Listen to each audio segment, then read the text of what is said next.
Olá, tudo bem? O FIB Cidadania traz em nossos estúdios o Dr. José Hermann Schreider, advogado com larga experiência na causa animal e também no meio ambiente. Pensando nisso, a nossa produção convidou o Dr. José Hermann para comentar um pouco sobre a dinâmica do meio ambiente envolvendo fauna, flora e os animais. Mas isso você confere comigo no próximo bloco.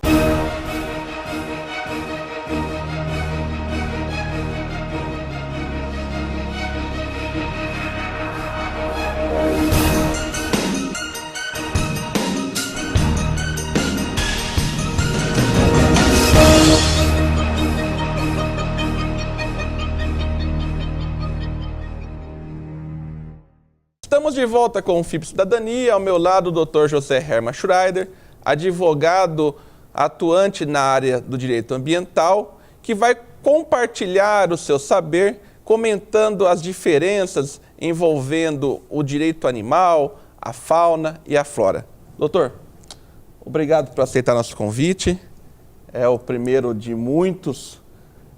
E como dinamizar ou dinaminizar o direito ambiental, a fauna e a flora, numa sociedade em qual nós vivemos? Muito bem, doutor Alexandre. Inicialmente eu quero agradecer o seu convite, muito pertinente. A causa animal hoje está em voga, todas as pessoas têm um questionamento a respeito de meio ambiente, de animais, então isso é importante. É importante porque quando nós iniciamos o trabalho, nós éramos taxados de loucos, alucinados. Mas que história é essa de cerrado? Que história é essa de animais do cerrado? Que história é essa de preservação ambiental? Então, nós tivemos uma evolução na medida em que hoje se discute, hoje as pessoas começam a pensar na questão animal. Então, isso é muito importante. Por quê? Porque nós estamos inseridos neste contexto. Não temos como dissociar. E não divididos, né? E não divididos. O que existe são várias metodologias. Então, existem diversas ONGs, diversas organizações não governamentais, e as quais, cada uma delas, tem um método de trabalho. E esses métodos de trabalho são diferentes, mas visam um único objetivo, que é a preservação animal. Quando se fala em animal, tem que se falar em ambiente, né? Não tem condição de você dissociar o ambiente do animal. Então, a questão de Bauru está muito em voga, né? Então, hoje tem uma discussão muito ampla, inclusive a nível jurídico, com a construção desses condomínios, com a invasão de áreas de preservação ambiental. Bom, partindo dessa questão de que não tem condições de desassociar o animal da sociedade de uma forma geral, e conhecendo a história do Dr. José Hermann e da ONG Naturivit, na qual ele é diretor jurídico, doutor, como que a gente pode utilizar uma forma de unir e não desunir a sociedade nesta causa animal? Muito bem. É o conhecimento. O que traz a união das pessoas, o que traz para um foco único, para um objetivo a ser alcançado, é o conhecimento. Então, existe uma certa confusão, porque as pessoas ainda não têm um conhecimento da questão profundamente. Então, quando essas pessoas adquirem o conhecimento, e aí sim elas passam a participar de forma plena, somando esforços. Então eu volto a insistir, é a questão do conhecimento. Nós temos que divulgar, né, principalmente em Bauru, a questão do cerrado. Explicar que o cerrado não é um mato qualquer. Explicar que o cerrado é a segunda ou terceira maior biodiversidade do mundo. Nós temos 1.500 animais no Cerrado Bauruense.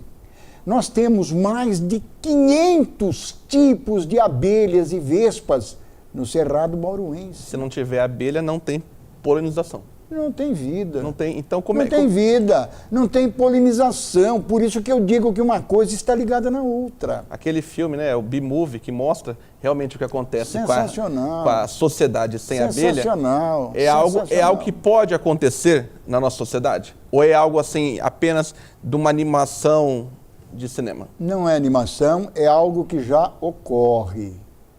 É algo que já ocorre. Nós sentimos a falta de abelhas. E os locais onde não tem abelha, não tem polinização, e traz um custo muito grande para o produtor, porque ele tem que suprir essa falta de abelhas fazendo de forma mecânica a polinização. Isso demanda, isso tem custo. Isso não é uma coisa perfeita. Então essa questão, ela já ocorre. Por que as abelhas morrem? Por que as abelhas perecem? Simplesmente os venenos que são colocados na agricultura, os organos fosforados, os organoclorados, que eles têm um poder residual muito grande e acabam matando essas abelhas, né? Então, isso tem uma consequência muito grave na polinização, na produção, na qualificação da plantação. Então, isso já ocorre. Bom, nós estamos falando de quantas espécies de abelha aqui no Cerrado? Que nós... Catalogadas, estudadas, são mais de 500. Então, é uma biodiversidade assombrosa. E Bauru está no Cerrado. Bauru tem uma qualidade de cerrado maravilhoso por uma questão técnica. Como a terra de Bauru é conhecida como a terra branca, ninguém ao longo desses 100, 200 anos, ninguém quis plantar em Bauru. Eu prefiro plantar em Jaú, é a terra roxa, eu prefiro plantar em determinado local que tem uma qualidade melhor. Bauru, como essa terra arenosa, então as pessoas não desmataram porque não iriam plantar em Bauru. Então, olha que interessante. Essa questão acabou com que o cerrado ficasse preservado, ficasse intacto. Até porque o solo branco, né, o solo arenoso, ele é muito mais pobre de nutrientes do que o solo roxo, como Ourinhos, Jaú e tantas outras cidades que têm essa capacidade orgânica dentro do solo. Com certeza. Os agrônomos afirmam, se você for plantar em Bauru, por exemplo, você vai ter que corrigir essa terra. Então você vai corrigir com calcário, com uma série de produtos. Isso tem um custo. Ou seja, a sua produção vai ficar tão cara que você não vai ter condições de competir no mercado para vender os seus produtos. Então, ninguém quis plantar em Bauru. Por um lado, isso foi ótimo, porque preservou a natureza. Né? E por que eu digo que preservou a natureza? Uma cidade que tem onça é uma cidade que tem um ecossistema fechado. Os biólogos sabem do que eu estou falando. Minha esposa é bióloga. Ela estuda isso daí diariamente. Né? Nós adentramos essas matas aí ao menos 1, 2 vezes ao mês, fazendo coleta, fazendo pesquisa. Então, o nosso cerrado é de uma riqueza, é de uma exuberância fantástica, maravilhosa. Agora, as pessoas não conhecem, as pessoas não sabem disso. Então, as pessoas imaginam, isso é um mato, limpa o mato, põe fogo, corta. Mas eu não vejo os bichos no cerrado, lógico que você não vê. A maior parte são bichos noturnos, são bichos subterrâneos.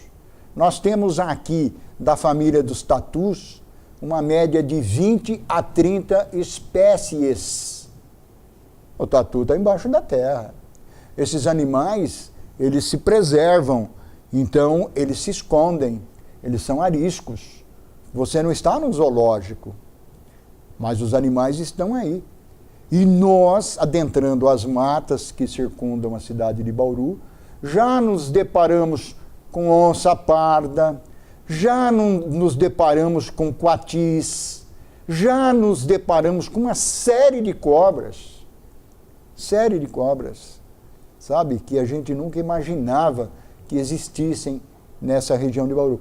Então é riquíssimo, é maravilhoso, né? Só que está sendo destruído, né? Lamentavelmente não tivemos até hoje um prefeito que comprasse essa ideia de preservar, de utilizar para o lado bom o cerrado, e agora com a especulação imobiliária está havendo uma destruição imensa, né? E com essa história de destravar a cidade, isso é lamentável.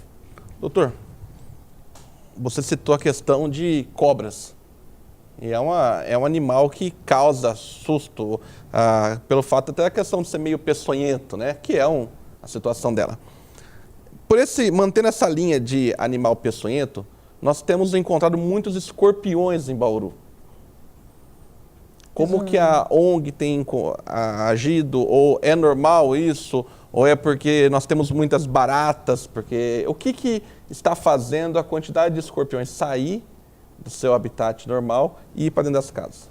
Muito boa pergunta. O que ocorre é tudo o que acontece em biologia existe uma lógica. Então, por que existe uma série de escorpiões? Porque não existe mais o predador para o escorpião. Que era a galinha. Existe uma série de animais que comem os escorpiões, né? As pessoas conhecem a galinha da Angola. Não, existe uma série de animais, né? Por exemplo, o próprio gambá, esse gambazinho do mato, ele come escorpião, né? Inclusive ele come cobras. Inclusive ele pode ser picado por cobras e não acontece nada com ele. Ele é imune a esse tipo de picadas. Então, evidentemente, quando você provoca um desequilíbrio na natureza, essas espécies se proliferam. E elas passam se transformam numa praga urbana, porque elas vêm em busca de comida. Você tem lixo.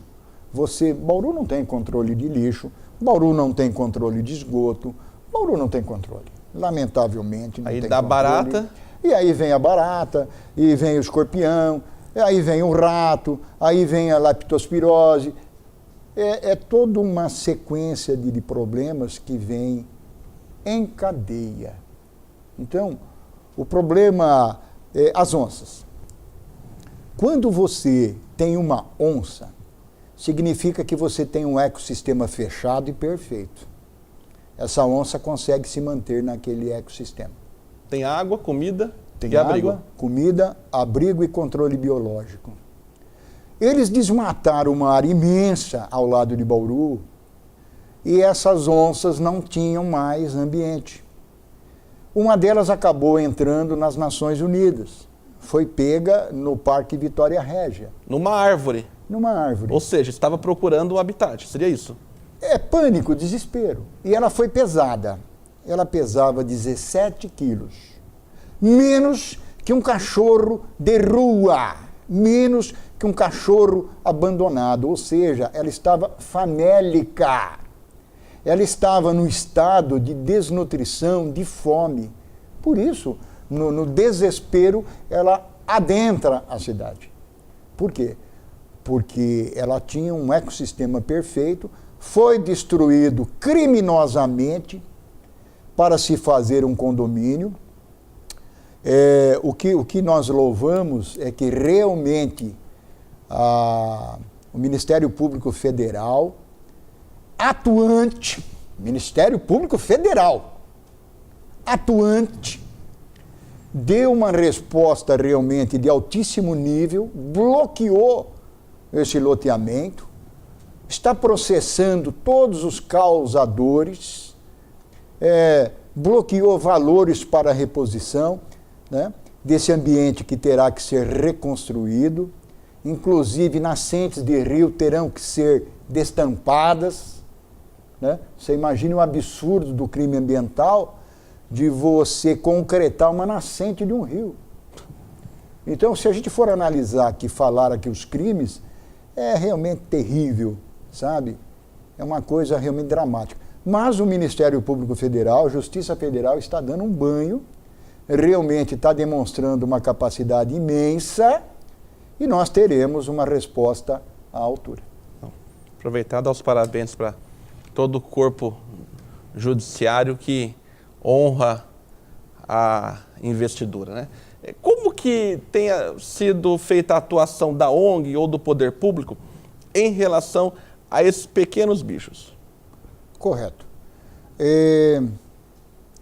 Houve uma alteração muito grande nos últimos anos da questão de animais domésticos, de animais pets. Pet que nós soubéssemos eram cães, gatos, papagaios, no máximo. Hoje não. Hoje você pode comprar uma cobra piton e tê-la consigo como um animal pet. Um porco? Hoje você pode comprar um mini porco e tê-la consigo como um pet. Então essa questão de animais pets, de pequenos animais, tomou um vulto muito grande. Você pode comprar uma série de aves, né, anilhadas, com a documentação do IBAMA, legalizadas, ou importadas, ou nascidas em cativeiro legalizado. Então não é só cão e gato. Existe realmente uma dimensão muito grande. E as pessoas, elas sempre imaginam que ter um pet é algo muito fácil, muito simples. Aí eu vou lá, eu compro uma cobra piton, e o manejo, a manutenção desses animais é algo complexo. E a pessoa acaba não dando conta. E aí o que eu faço com a cobra piton? Eu vou soltar no mato. Mas ela não é de mato. Ela é um animal exótico. Você não pode colocar um animal exótico dentro do nosso ambiente. Mas eu comprei um peixe, eu tenho um bagre africano, eu não quero mais, eu vou soltar. Então, aconteceu isso daí, por exemplo, com Caramujo? Os caramujos africanos. Então, vamos trazer o caramujo africano, ele é muito bom. Não serve. Então, essa infestação, essa destruição. O caramujo não tem concorrente. Não tem predador? Não tem predador. Não tem concorrente, não tem predador. Então, ele reina soberano, destruindo as coisas, transmitindo doenças e tal. Muito bem. Então, esse é um problema que está ocorrendo no Brasil. Simplesmente o cara importa o animal, depois ele não tem capacidade, não tem condições. Muitas vezes não tem condições financeiras, porque demanda gasto. Mas não tem ninguém para fiscalizar? Falar, pera um pouquinho, você comprou, você vai ter que prestar as contas? Tem várias leis, tal, tem aí. Mas é muito frágil, é muito tênue. E realmente acabamos, quer dizer, não conseguindo dar essa resposta. Então esse é um problema grave. São animais exóticos colocados no meio ambiente. Então eles acabam destruindo os peixes, eles acabam destruindo a natureza. Então, por exemplo, soltaram alguns saguis aqui em Bauru, saguis que vinham lá da Bahia. Soltaram eles aqui. O sagui, ele sobe numa árvore e come os ovos do passarinho. O passarinho não consegue mais deixar herdeiro. O passarinho vai acabar morrendo e não consegue, sua espécie vai acabar sendo extinta. Quem que vai predar esse macaco? Não tem predador. Então, veja bem, nós acabamos criando problemas severos para uma natureza que já está combalida, né, com essa questão da importação de animais. Tá? Então, nós analisamos, por exemplo, como que outros países cuidam dessa questão. Eles têm um rigor muito grande. Teve um caso de um artista, não me recordo quem foi, que tinha os cachorros pequenininhos, não pôde entrar no país porque não tinha um laudo de autorização. Você que está nos assistindo, que lembrar o nome do artista, compartilha, manda a mensagem no e-mail nosso, até para que a gente no próximo lembre. Eu não recordo quem que é, mas foi algo assim. Peraí, no meu país você não entra porque não tem um atestado? Exatamente. Então você pega, por exemplo, a terra dos cangurus. Eles têm um controle muito grande. Você não vai encontrar um coala à venda aqui no Brasil. Não sai de lá. Os animais deles têm uma preservação muito grande. E assim como não pode entrar animais lá, porque eles já tiveram problemas severos. Mas doutor, a cultura australiana, até por uma questão de formação, de colonização inglesa, obriga a isso. Coisa que nós não temos no Brasil. Não dá para comparar, né? Fazendo uma crítica em relação ao nosso modelo de colonização inglês. Sim. Do modelo australiano com o modelo brasileiro. A base da formação brasileira com o português não foi uma base de preservação. Sim. Então nós estamos colhendo os frutos. Sim. Mas aí você vai entrar numa questão, aquilo que nós falamos. Os Estados Unidos nasceu praticamente no mesmo dia em que nasceu o Brasil. Então nós temos aí 500 anos. Os Estados Unidos um país rico, o Brasil um país pobre. Por quê? Aí você vai analisar a colonização. Os ingleses foram para os Estados Unidos e levaram. Os portugueses vieram para o Brasil e retiraram. Aí explorando a causa animal, uma fauna, uma flora, uma exploração. É onde a gente, infelizmente, nos deparamos com essa situação local. Para você ter uma pálida ideia, quando você está no Rio de Janeiro, você vê algumas ilhas. Você está lá em Copacabana, tal, você vê, depois do forte, você vê algumas ilhas. E são umas ilhas que estão no relato dos primeiros portugueses que vieram ao Brasil. Então eles vieram ao Brasil e antes de chegarem ao Rio de Janeiro, eles viam aquelas ilhas onde tinham milhares, isso é relato de bordo, milhares de aves multicoloridas. Milhares multicoloridas. É pleonástico a coisa. É um exagero.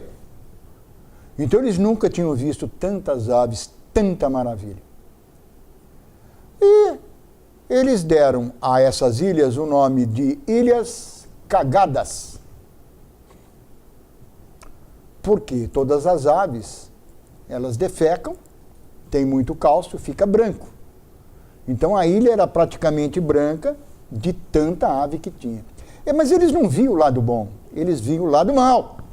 Então, eles não disseram assim, a ilha maravilhosa. Não, são as ilhas cagadas. E aí ficou chato esse negócio de ilhas cagadas. Então aí foram alterando para ilhas, como que chama? Tem um outro nome semelhante. Para não ficar chato. Então você veja bem que eles já vinham depreciando as coisas, Quando eles viam algo bonito, já depreciava. Quer dizer, eles jamais teriam que difamar essas ilhas.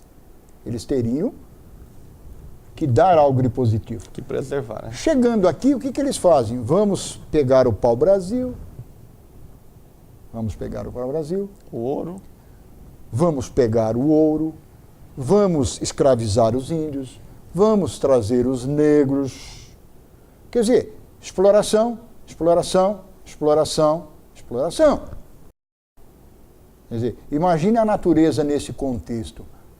Né? Se o ser humano não valia nada, imagine a natureza. Então a exploração da natureza sempre foi, desde o início da colonização. Esse ranço cultural, esse ranço colonial, está hoje na nossa mentalidade, passa de pai para filho. Nós temos um ranço colonial. Nós ainda raciocinamos de forma colonial. A prova disso são os cavalos em carroça. Prova disso são cavalos em carroça. Vamos deixar uma coisa que ainda nós temos. Apesar de lei proibindo. Apesar de lei proibindo e apesar de ser um absurdo, porque é contraproducente. Ninguém consegue sobreviver atrelando um cavalo numa carroça.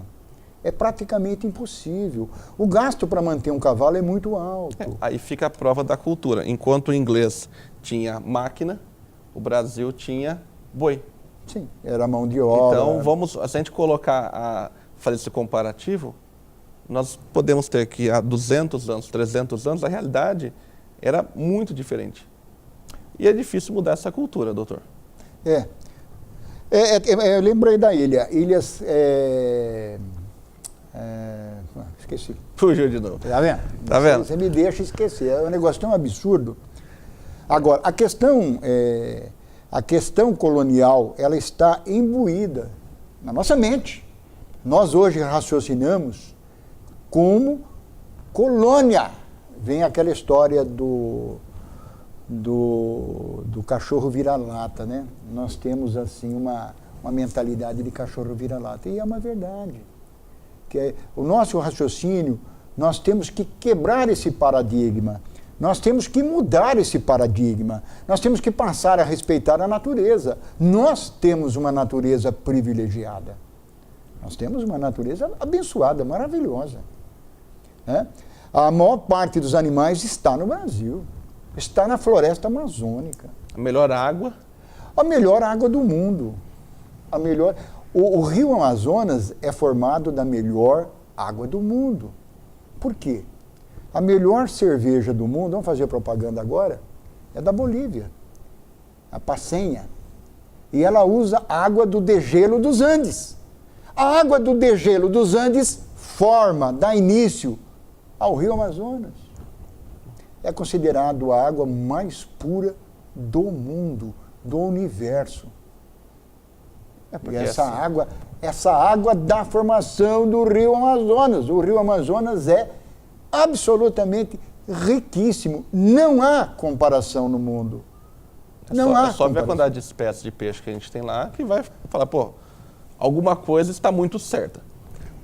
Agora eu vou falar Ilhas Cagarras. Cagarras. Eles mudaram o nome. Então vocês vão ver lá, entra na internet, né? Ilhas Cagarras, lembrei. Doutor, nós estamos chegando ao fim.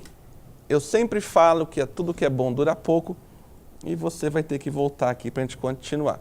Só que nesse finalzinho eu quero a sua opinião em relação a esta lei que foi aprovada, que estipula multa até R$200 mil para maus tratos de animais aqui em Bauru. Ótimo. Maus tratos é crime. Todo crime tem uma pena. No estado de São Paulo existe um regulamento que deu poder para a polícia ambiental, que é a polícia florestal, para que ela aplique multas pesadas, e ela vem aplicando com muita sabedoria. Porque o brasileiro, ele só sabe uma linguagem, é a linguagem do bolso. É a parte do corpo que mais dói. Que mais dói. Então você consegue implantar as coisas através de uma pressão, de uma coerção monetária. Então, evidentemente, que já existe uma normatização do Estado de São Paulo com a aplicação de penas altas que chegam à casa dos milhões, mais de 50 milhões. Existe um teto lá, é mais de 50 milhões. Então, realmente, já existe, está sendo muito bem aplicado pela Polícia Ambiental. E Bauru não foi longe. E Bauru complementa a nível municipal. Então, eu acredito que isso é importante. Toda lei que vem somar, toda lei que vem agregar valores é muito importante. Por quê? Com esse peso, o infrator ele pensa duas vezes. Não que ele vá pagar essa multa, muitas vezes ele não paga. Não tem nem o que comer. Ele não tem nem o que comer. Então a pessoa fala, não, mas essa multa vai para a dívida ativa. O Estado não tem pressa em receber, porque o Estado é imortal, você vai morrer. Dentro de poucos anos, poucos dias, você vai morrer. O Estado não, o Estado permanece, ele é perene. Então o Estado espera o camarada infrator multado morrer, e quando ele for fazer a transmissão dos bens para os herdeiros, ele é barrado, porque existe na dívida ativa do Estado uma dívida na qual ele foi apenado. Até porque morto paga a conta. Ou se paga. Não tem como fugir. Ou se paga. O morto paga a conta, desde que ele deixe algum bem. Esse bem, ele serve justamente para quitar essas dívidas. E às vezes a pessoa fala, eu tenho aquela casa lá, não vai acontecer nada. O dia que falecer... Você anda pela cidade de Bauru, principalmente pelos bairros mais antigos, e você observa casas maravilhosas, casas muito bem construídas, bem localizadas, abandonadas. Aí você diz, quem foi o louco que abandonou essa casa? Não, querido. Essa casa tem mais multa, tem mais dívida do que o próprio valor da casa. A ponto dos herdeiros dizerem o seguinte, fica a casa. Sai mais barato. Sai muito mais barato do que você quitar as dívidas para apresentar uma certidão negativa de dívida para poder fazer a transmissão desses bens. Por isso existe uma série de casas abandonadas. Assim como tem carros abandonados. Sim. Porque chega um ponto que não compensa mais. Doutor, a lei foi um avanço. A lei é um avanço. Esse tipo de lei, porque ela vem agregar, ela vem somar. Tá? Então eu sempre considero que é um avanço. Parabéns a quem deu iniciativa, nós sabemos que foram os militantes do Comúpida, né? Dou parabéns principalmente à presidente, que é a doutora Thaís, é uma das mentoras, uma das pessoas às quais dedica a vida dela integralmente à causa animal. Inclusive, ela também é presidente da Comissão de Defesa e Proteção Animal da OAB.